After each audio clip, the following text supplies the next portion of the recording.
अब इन विदेशी कंपनियों में एक खराबी क्या थी कि ये आपका डाटा तो ले लेते थे, चाहे वो वीजा हो या मास्टर कार्ड हो या फिर कोई भी, आपका डाटा ले लेते थे।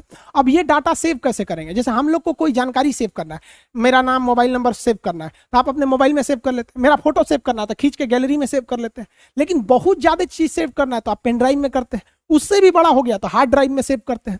और बहुत ज्यादा पूरी दुनिया का डाटा रखना है तो ऐसा ऐसा बहुत ज्यादा हार्ड ड्राइव को सेव करने के लिए डाटा हाउस बनाना पड़ता है, बहुत बड़ा, पूरी बिल्डिंग होती है ससुरा इतना बड़ा बड़ा जिसमें ये हार्ड ड्राइव होता है, इसी में सबका डाटा होता है। अब मास्टर कार्ड क्या था, उसका ये डाटा वाला जो सेंटर था इस ससुरा इंडिया में था ही नहीं। अब भारत सरकार ने 6 अप्रैल 2019 को ही कह दिया था कि अब हम उसी कार्ड नेटवर्क, चाहे वो वीजा हो, रुपए तो इंडिया का ही है, या मास्टर कार्ड ही हो या कोई भी कार्ड हो, उसे भारत का डाटा भारत में ही रखना होगा, उसे डाटा सेंटर भारत बनाना होगा, विदेश नहीं ले जा सकते उस डाटा को। आप कहेंगे चला भी गया तो क्या होगा? हो जाएगा भाई।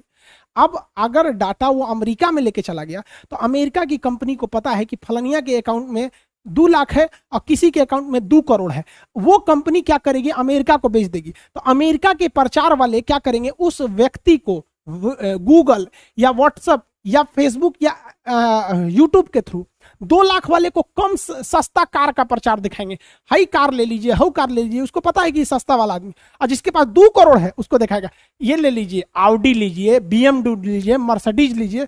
तो इससे फायदा उसको हो जाएगा। सारा खेल डाटा का चल रहा है।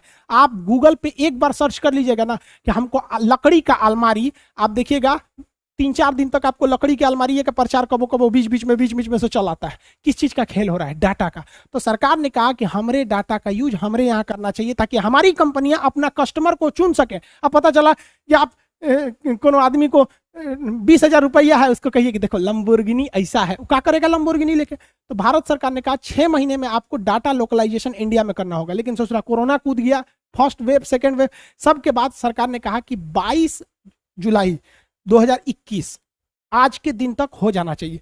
इस डेट तक में भी मास्टर कार्ड ने नहीं किया। तो आरबीआई ने कह दिया कि मास्टर कार्ड अब नए कार्ड को इशू नहीं कर सकता है, जितना इशू कर लिया है उसमें कोई दिक्कत नहीं आएगी। मास्टर कार्ड ने भी कहा कि ठीक है भैया हम कर लेंगे।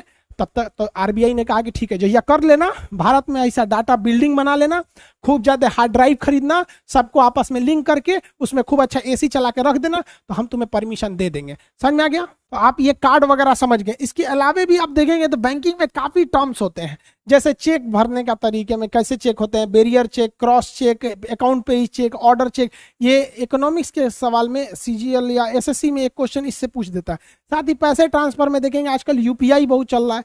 बैंक में जाएंगे पूछेगा एनईएफटी करना है, आरटीजीएस करना है कि आईएमपीएस करना है, इसमें क्या अंतर होता है। बैंक अकाउंट में भी टाइप देखिएगा तो सेविंग हो सकता है, करेंट हो सकता है, रिकरिंग अकाउंट जिसे आरडी कहते हैं, फिक्स डिपॉजिट जिसे एफडी कहते हैं, डीमेट अकाउंट जिसमें शेयर मार्केट खुलता है, एनआरआई जो बाहर में काम करते हैं उनके लिए अकाउंट। तो अलग अलग अकाउंट में क्या डिफरेंस होते हैं। साथ ही आप देखेंगे तो लॉन्ग टर्म के लिए, जैसे बुढ़ापा में मान के चलिए पतो भगा दी तो कहां से खाइएगा, या इस सब चीज के लिए एक होता है प्रोविडेंट फंड, भविष्य के लिए रखा हुआ पैसा। तो प्रोविडेंट फंड के बारे में भी क्वेश्चन पूछता है। अब इतना बड़ा वर्ड तो बोलिएगा नहीं, प्रोविडेंट फंड बुढ़ौती में पतो भगा देगी तो हम इसी से खा के जिएंगे, तो ऐसा नहीं ना बोलेंगे।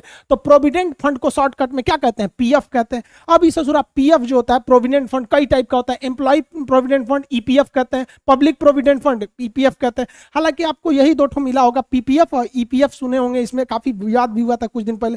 हालांकि 2 ठो और होता है, जीपीएफ और वीपीएफ। इस सब के बारे में भी आपको समझा देंगे कभी। फिर आप अगर ये पीएफ समझेंगे तो फिर आपको स्टॉक समझना पड़ेगा, म्यूचुअल फंड समझना पड़ेगा। इस सबको किसी ऑन वीडियो में समझा देंगे। आज आपको प्लास्टिक मनी यानी ATM, debit card, credit card, इस सब के बारे में समझ में आ गया होगा। मिलेंगे नेक्स्ट क्लास में। जय हिंद।